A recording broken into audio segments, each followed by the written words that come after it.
warning signs were never hidden. They were repeated across eras, across generations, across every major collapse the world has ever seen. But every time, the world refused to believe the pattern could return. People believed 1929 was a freak accident of history. They believed 2008 was a banking mistake we could simply fix. And now, in 2026, we are watching the same forces synchronize again, just as they did before each financial catastrophe. The truth is simple but uncomfortable. Crashes don't appear out of nowhere. They follow a rhythm, a predictable 18-month deterioration phase, where optimism collapses, liquidity evaporates, and leverage becomes a weapon against the system itself. In the final months before every great financial breakdown, the timeline is always the same. Markets peak, confidence becomes blind, risk is misunderstood, and then the invisible cracks, which existed for years, begin to widen faster than anyone can react. This is not fear-mongering. History documents it with brutal clarity. In 1929, the warning signs appeared exactly 18 months before Black Tuesday. In 2008, the 18-month decline began long before Lehman Brothers collapsed. And now the same signals, rate shocks, liquidity tightening, inflated valuations, debt spirals, are aligning again with uncanny precision. This part marks the beginning of our journey. A journey that forces us to confront the uncomfortable truth. The 18-month crash pattern is not a theory. It is a cycle. A cycle that repeats on a scale larger than any individual, any government, any generation. And for those who understand the pattern, preparation becomes possible. For those who ignore it, consequences become inevitable. A crash doesn't begin on the day markets fall. It begins quietly, long before the headlines, long before the panic, long before the world realizes anything is wrong. Every collapse follows a sequence, a gradual evaporation of stability that takes place over 18 critical months. This time frame is not random. It's the duration required for liquidity pressures, leverage imbalances, and psychological shifts to converge into a single destructive force. The pattern begins with rate shocks, sudden increases in the cost of money. When money becomes expensive, risk becomes heavy. Investors begin to reposition. Corporations begin to slow hiring. Governments start to fear the consequences of tightening cycles. The next stage is liquidity contraction. Banks lend less. Markets trade less. Cash becomes cautious. The system, once flooded with effortless credit, begins to suffocate. Then comes valuation denial, the moment when the public refuses to accept reality. They cling to hope. They insist things will return to normal. This denial happened in 1928. It happened in 2007. And it is happening again in the final months. Leverage becomes the fuse. Companies and investors carrying too much debt suddenly face margin calls. Forced selling accelerates. Panic replaces rational thinking. And the downward spiral becomes unstoppable. This is the anatomy of every major market collapse. It is never sudden. It is engineered by years of excess and triggered by months of pressure. The most dangerous part: most people only notice the crash when it is already in motion. But those who watch the early stages, those who understand the 18-month deterioration, can see the pattern forming long before the rest of the world wakes up. 1929 had it. 2008 had it. 2026 is now showing the same pulse. A question is no longer if the cycle repeats. It's whether we choose to recognize it in time. History does not repeat in exact detail, but it repeats in structure, in rhythm, and in consequence. When we compare 1929, 2008, and the developing economic environment of 2026, something remarkable and unsettling emerges. The signals do not just look similar, they align almost perfectly. The first parallel is excessive optimism near the peak. In 1929, people believed prosperity would last forever. In 2007, home values were thought to never fall. Today, technology stocks, AI speculation, and inflated asset values create the same illusion of invincibility. The second parallel is explosive leverage.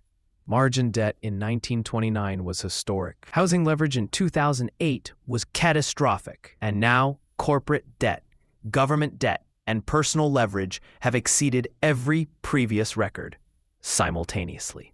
This is not normal. This is the foundation of systemic fragility.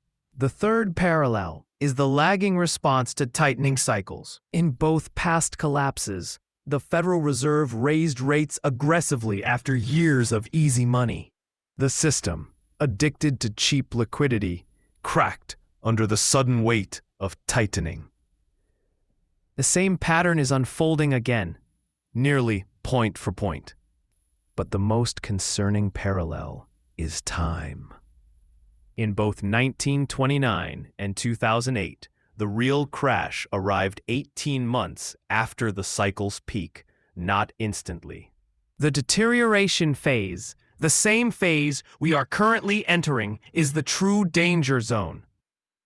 It is the window when confidence erodes, when liquidity thins, when structural weaknesses begin to accelerate. And this time, the stakes are far higher. In 1929, it was the stock market.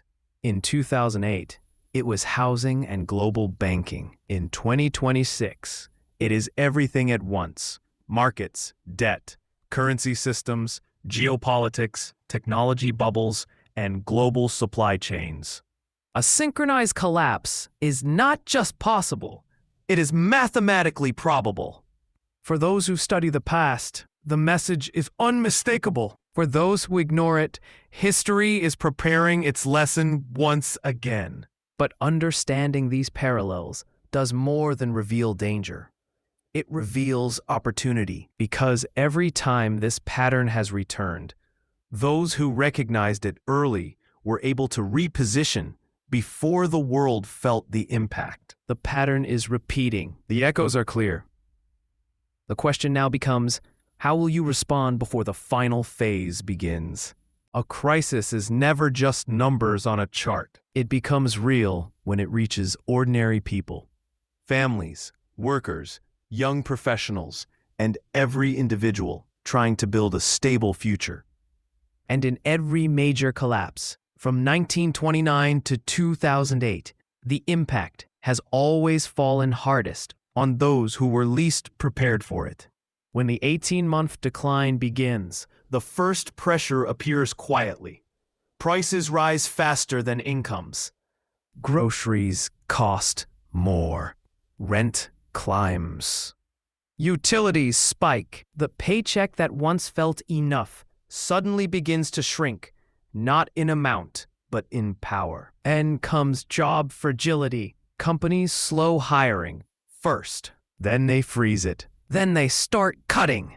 The layoffs of 1929, the corporate freezes of 2008, they all begin with the same pattern of hesitation, followed by survival-driven decisions. For many households, the most painful phase is the debt squeeze. Credit cards fill, savings drain. Payments that were once manageable become heavy. And just like in 2007 and 2008, rising debt turns from a tool into a trap. The crash impacts mental health, relationships, and personal dreams. The stress of instability spreads faster than the crisis itself. People delay buying homes, starting families or investing in their future, not because they lack desire, but because uncertainty becomes overwhelming. Yet the cruelest part is this: most people do not know they're in danger until the final months, when the pattern becomes undeniable.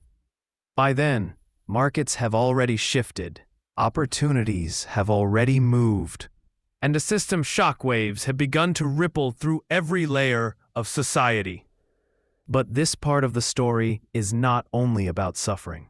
It is also about clarity, because throughout history, crisis has always divided people into two groups: those who panic and those who prepare, those who lose everything, and those who build the foundation for extraordinary growth.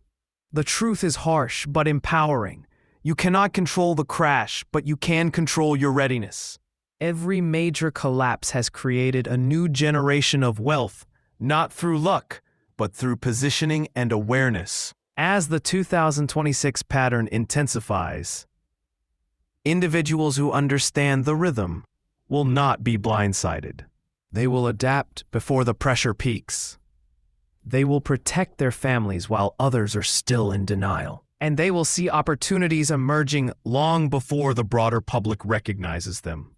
History's warnings are not meant to frighten us. They are meant to prepare us. The human impact of crisis is real, but so is the potential for transformation. Every crisis contains within it two forces: destruction and creation. The collapse may erase wealth from those who stand unprepared, but it also unlocks extraordinary opportunities for those who move with strategy instead of fear. Understanding the 18-month pattern is not just about survival. It is about positioning yourself so that the storm becomes a gateway instead of a graveyard. The first principle of preparation is defensive positioning. Liquidity is no longer optional. In every major downturn, 1929, 2000, 2008, those who held cash, short-term reserves, or stable safe haven assets were the ones who preserved their options. Liquidity is not merely safety, it is ammunition. It allows you to react when others freeze. It allows you to buy when others sell.